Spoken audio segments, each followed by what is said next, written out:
Hello friends, তোমরা সবাই কেমন আছো? আশা করি সবাই ভালো আছো। তো সকলের সুস্থতা কামনা করে আমার আরও একটি নতুন রেসিপি ভিডিওতে সবাইকে স্বাগত। আজ বানাবো কাঁচা ইলিশ সর্ষে। জন্য নিয়ে নিয়েছি 2 চামচ সাদা সর্ষে, 1 চামচ পোস্ত আর 4টে লঙ্কা, কাঁচা লঙ্কা আর নিচে অল্প একটু হলুদ। উপকরণগুলো আমি শিলে বেটে সুন্দর একটা পেস্ট বানিয়ে নেব। 2-3 বার বেটে নিলেই একটা সুন্দর পেস্ট রেডি হয়ে যাবে। একটু হলুদ ব্যবহার করেছি, এই জন্যই ব্যবহার করেছি যাতে সর্ষে বাটাটা তেতো না লাগে।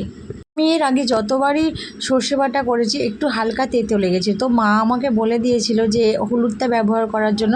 তো তোমরাও অবশ্যই ব্যবহার করো বাটার সময়, আশা করি তেতো লাগবে না। তো বাটা হয়ে গেছে, আমি তুলে নিয়েছি। তারপর একটা কড়া বসিয়ে দিয়েছি, কড়াতে দিয়ে দিয়েছি সাদা তেল। গরম হয়ে যাওয়ার পর তার মধ্যে দিয়ে দিয়েছি কালো জিরে ফোড়ন আর দিয়েছি 2টো কাঁচা লঙ্কা ভেঙে দিয়েছি। ফোড়নটা থেকে যখন সুন্দর গন্ধ বার হওয়া শুরু করেছে সেই মুহূর্তে আমি যে বাটাটা করে রেখেছিলাম পেস্টটা, সেটা আমি দিয়ে দিয়েছি।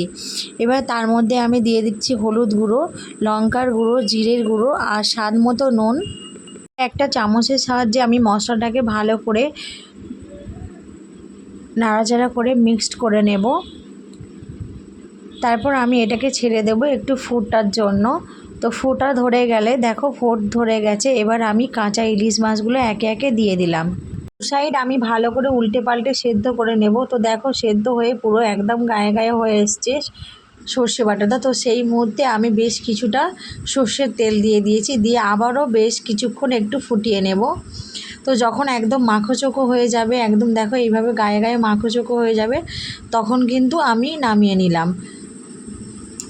সর্ষে ইলিশ কিন্তু বেশি ঝোল ঝোল করলে খেতে ভালো লাগে না, তো আমি যখনই করি এইভাবেই করি।